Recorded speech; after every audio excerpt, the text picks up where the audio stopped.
Thanks for tuning in again, everybody. We're back with your favorite podcast, Lucas, Tigers, and Bronze. Oh my.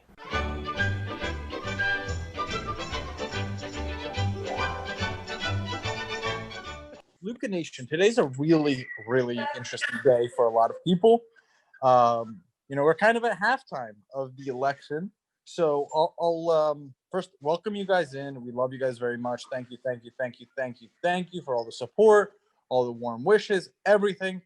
Cage, do you want to take 1 to 2 minutes? Do you want to even talk about the election? Do you want to talk about the Monday Night Football game, which I so eloquently predicted that it was a letdown spot for the Buccaneers and the play was the Giants?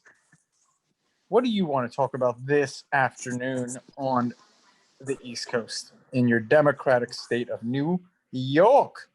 I voted. I got my sticker. My kids are wearing my I voted sticker. I got my American flag out today. Very happy. It's an important day in the process, no matter what side of the aisle, no matter what side of the equation here you fall on. Can I ask you a question? Sure. It's about the election, but it's from a different angle. And I think your input will be really, very valuable because you lived before and during the social media era. Have you seen as much pride in the I voted as you have this year? In the past, like, have you seen those posts? Have you seen people kind of flexing and flaunting their I voted sticker? Yes. I mean, it's social media has done it, but I've seen it in the last elections. I mean, I remember family members of mine, the prior election, with the stickers. As a matter of fact, I would tell you that the 2016 election, I think there was more pride of people voting, especially with Hillary Clinton as a female candidate for president. We had female vice presidential candidates before, going back to 1984 when Mondale's Veep was Geraldine Ferraro. But that was one of those. Like I remember going in and seeing a lot of people bringing their daughters. I brought my daughter in. It was an interesting vote, and just to kind of go through the process and see that on the top of the ticket. Obviously that didn't work out for Hillary Clinton, but I don't think this election there's more pride in the voting process. I think people are really looking at it under a microscope because people are voting with masks, people are voting by mail. Like the vote this year is one of the more historic elections just because of not the candidates per se, but because of how divided the country is, as well as just the pandemic going on and how that's changed how we vote. I think there'll be some changes. There have been states that have allowed voting by mail, early voting, that kind of stuff, prior to this election. But I think, like a lot of other things in the world, you're going to see some changes that are long lasting based on what happened in this. So what should Luca Nation know? So with voting by mail, does that mean that we're not going to have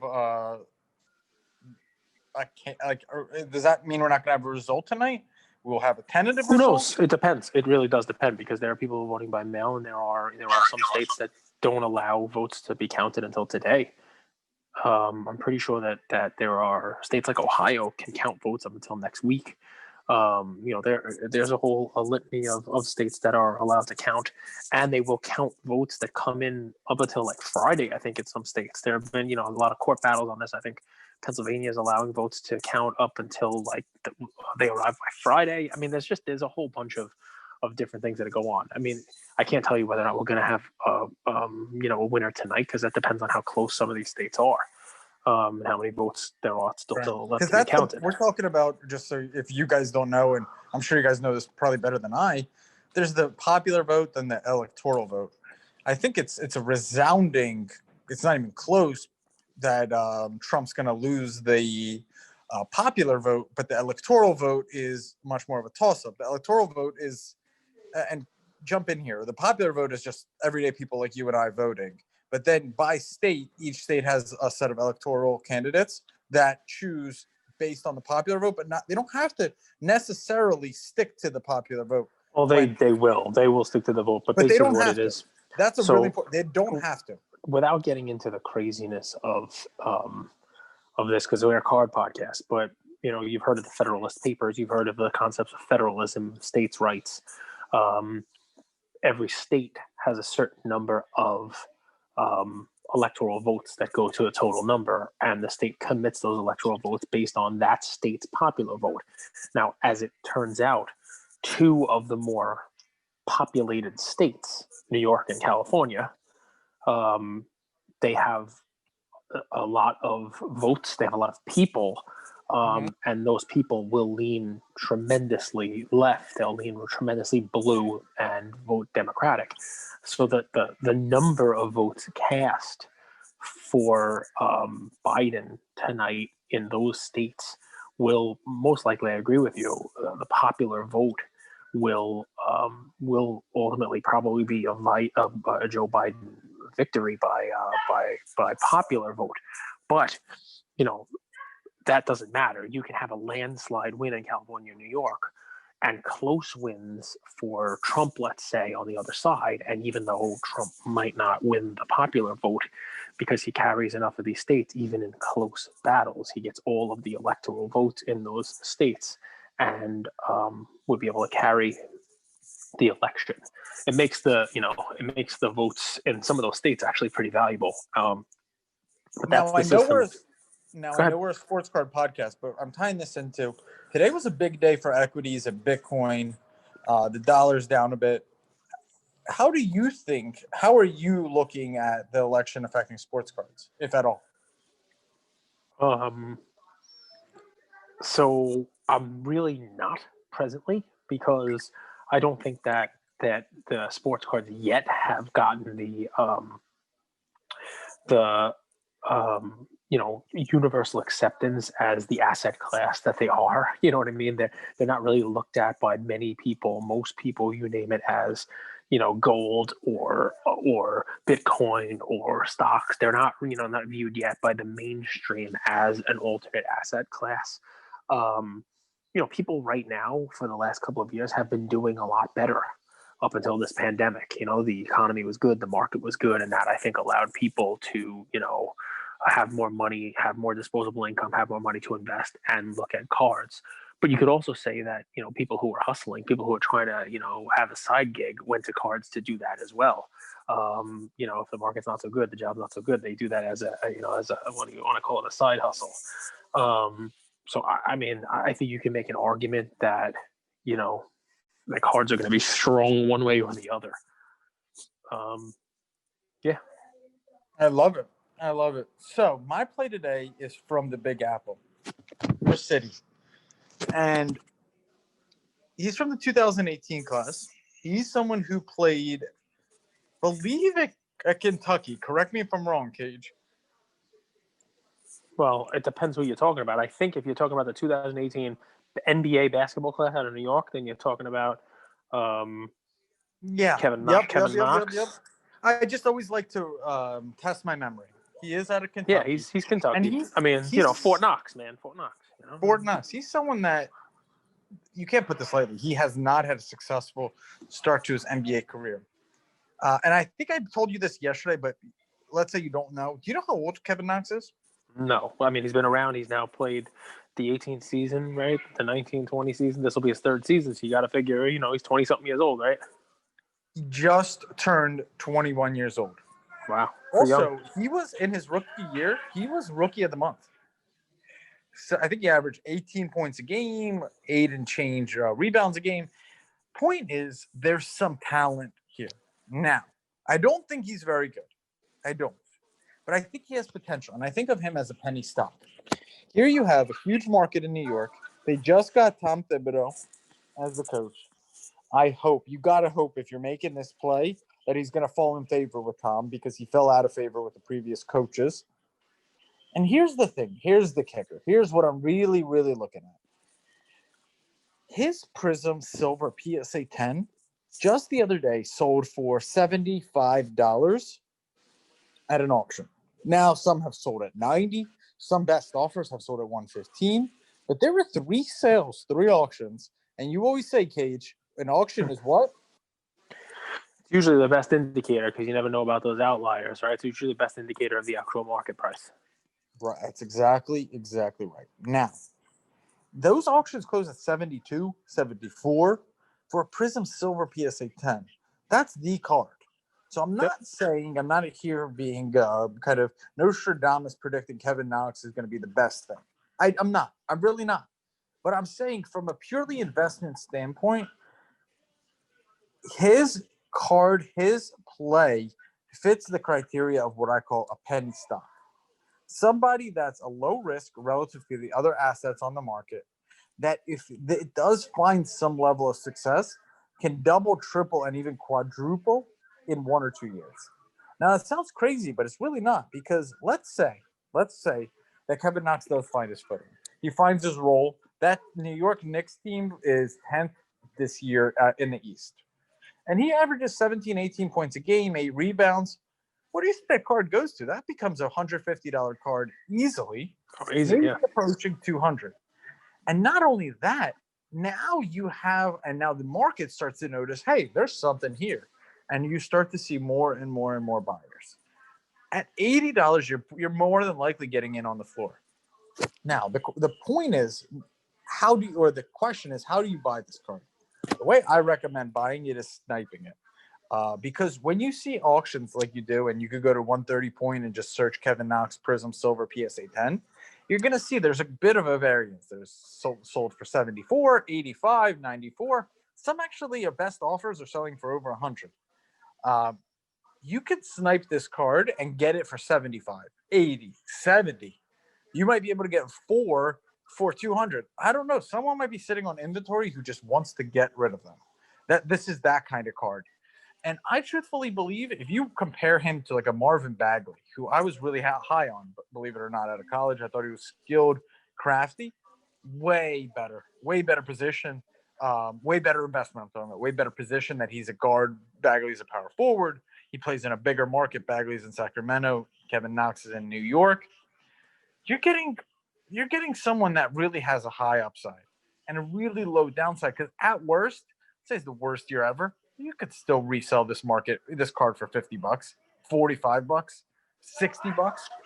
So I would snipe it. I would be patient. I would find someone who's willing to unload. I would buy it with already profit baked in, because you would know if you could get this card for 60, $65 per, you could resell it today on auction through Probstein or another consigner for 100. But you're not going to. You're going to hold it for a little while. You're going to see how he starts the season. And I think this goes to 150, 175 by early next season. I like it. I mean, listen, we've talked about guys who Knox could be in the same category as, right? I mean, I'm not calling him Michael Porter Jr., right? But it's the same year, the 2018, and what's that guy's silver go for? So they were $1,000, right? 700. Yeah. I mean, he was up there. What now after he's fallen off and played no defense, it's $700. That's 10 times what the Knox is right now. I mean, my favorite guy, Devontae Graham, he hasn't even played a full season in the NBA. He had a G League, played a couple games, and then last year would have been a full season. But obviously it was Corona shortened. But yep, I mean, he fell out of love. He fell out of love with the coach. In 2018, when he was drafted, he started 57 games, played in 75. Was shooting pretty well from three, 35% from three, averaged almost 13 points a game. Last season, he started only 4 games. And the Knicks, they love benching their prospects.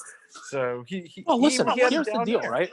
I don't know if Julius Randle is going to stay with that team. I doubt it, right? He's a free agent, I think, or he's tradable, right? So I've heard his name attached to basically every team out there, and none of them are the Knicks, which leaves a nice young core of R.J. Barrett, who looked like a quality NBA player, but didn't look like the guy who wanted to have the ball in his hands and actually create and be the guy who was running an offense. Mitchell Robinson, who I really like, but he's a defensive-minded player, and he's not going to be the scoring. And whatever young so we have Barrett, Mitchell Robinson, whatever young player they come away with in the draft this year. And what does it do? That leaves a huge opening for somebody like Knox to have a real role. You got a new coach who's going to evaluate the talent, and he's going to have to, like a Kentucky kid who was, highly touted, 21-year-old who can generate some offense for himself. It is a real low risk, potentially high reward. And you're right. even if it doubles, it's $150 card, which is what, a quarter of what the Michael Porter Jr. is selling for. I mean, you don't have to have him turn into that. You just have to have him contribute. So I love it. I love it. Just cheap play, junk bond, so to speak, a Love penny it. stock, but one that could return a premium. So I'm glad you brought up election day today and the I voted, because there's a reason why we were able to win our independence as a country. And one of the biggest reasons that we were able to, come out from under the British rule is France. So because of that, I'm gonna. This is actually gonna be my play. This is actually gonna be my play. So we got another pick here today, and it's Kylian Mbappe, right? So I will be one of the first ones to tell you that soccer is just not doing so hot right now. We had a huge run up there of soccer, and we saw $100,000 Messi. We saw Ronaldo rookies. We saw craziness. And last week, even though Darren Rovell, who basically is the Merriam-Webster, the Encyclopedia Britannica of sports cards. I mean, what he says goes.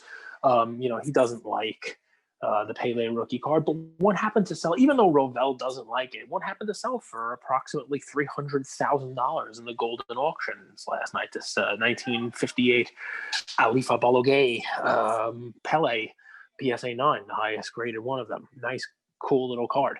So there's obviously a market for soccer. There's obviously global demand for soccer. There's obviously a lot of people who watch soccer. My play here on Mbappe is really I'm looking at the chart, right? I'm looking at the trends on this. Yep. And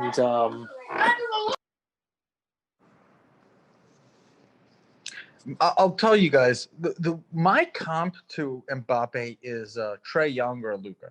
Probably a Luka. If I was to compare Mbappe relative to the young stars in the game, Mbappe's had more success. He's had more fame. He's on better teams. He performs better. I would compare Mbappe to Luka. So my deal, I love it.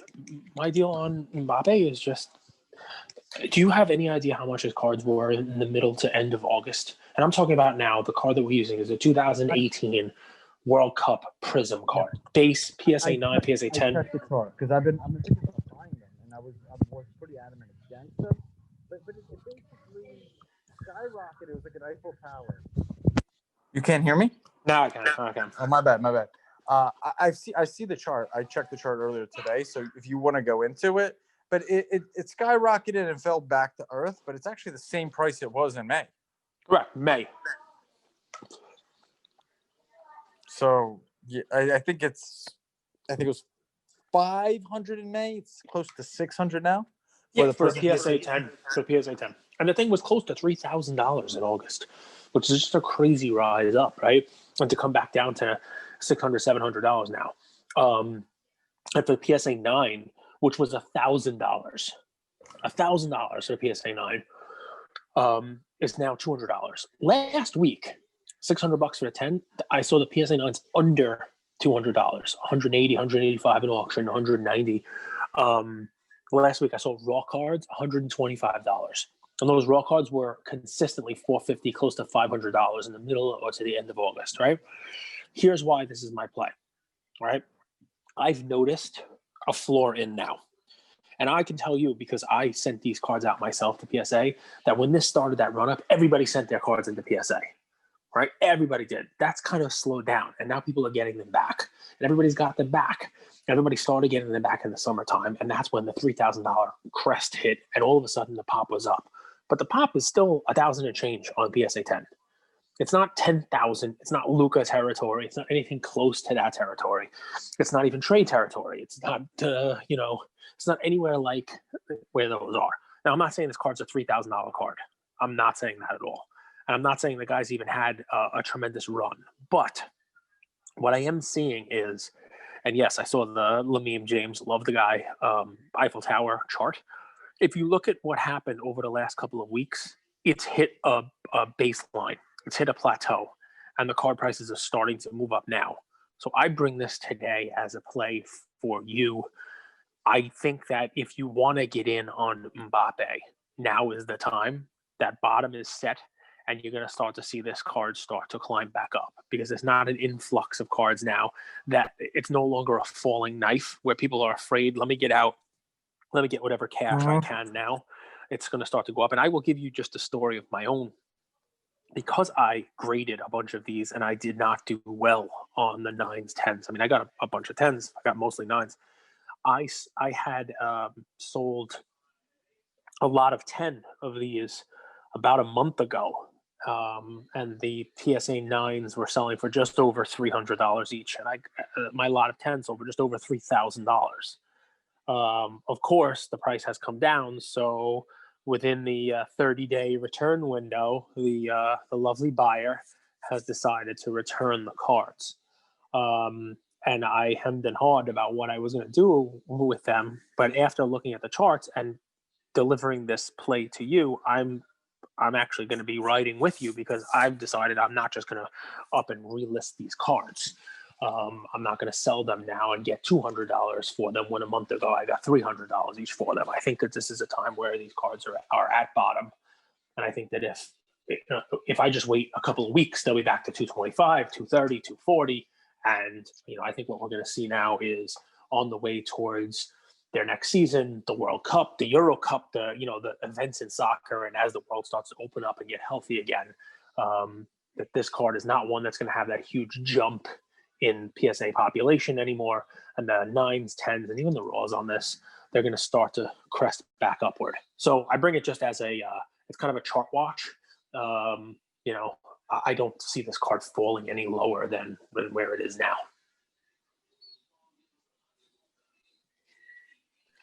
Guys, take a look at this guy named Diego Jota on Liverpool. Ever since he joined that team, he's been a monster.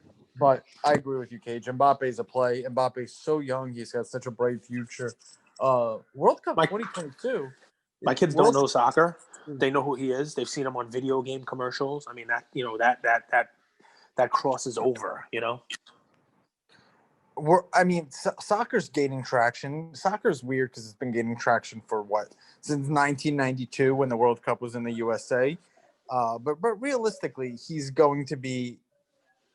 France is going to be in the final, semifinals at worst in 2022. It's a huge World Cup. It's in Qatar. What's that? A year and a half from now. The hype for that's probably going to be 6 months away. So you're talking about 1 year from the hype of the World Cup beginning. France is the best team in the world.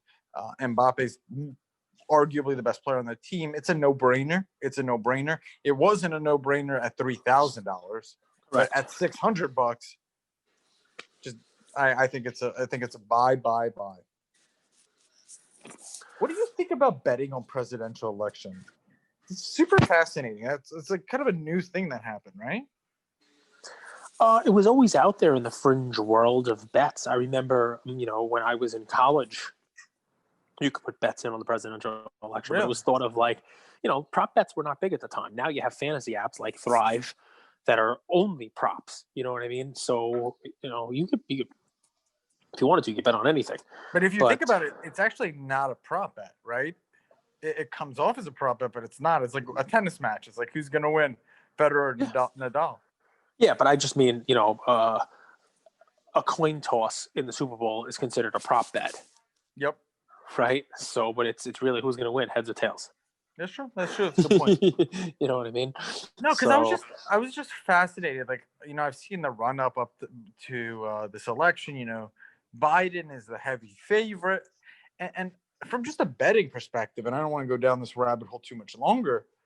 I mean, it just wouldn't make sense to me that the reigning champion is the underdog. That doesn't make a lot of sense to me, especially given how unlikely, if you look at the track record of U.S. presidents, someone is to get voted out, right? I think the only non-two-term president in the last 30 years is Bush, the original one. Yes, George Bush the first, who, by the way, I believe had the highest approval rating during his term of any of these presidents, and yet was not reelected because he was the first. He was Desert Storm. I mean, everybody was behind him. Went over to Iraq, and he had this huge, 80% or whatever it was approval rating in that first year. Everybody was behind him. We were going over there, and then by the end of it, it was okay. Get rid of this guy. So it was pretty interesting. Definitely interesting. But yeah, I mean, we'll see what happens. I don't know if we'll have an answer tonight. Let me throw a couple out there just for our listeners. Hopefully you stay till the end. A big thank you to the folks who are submitting cards to the Luca Nation sub. I got 2 more packages today from the PO box. Thanks, Oliver and Bryce. You guys know who you are.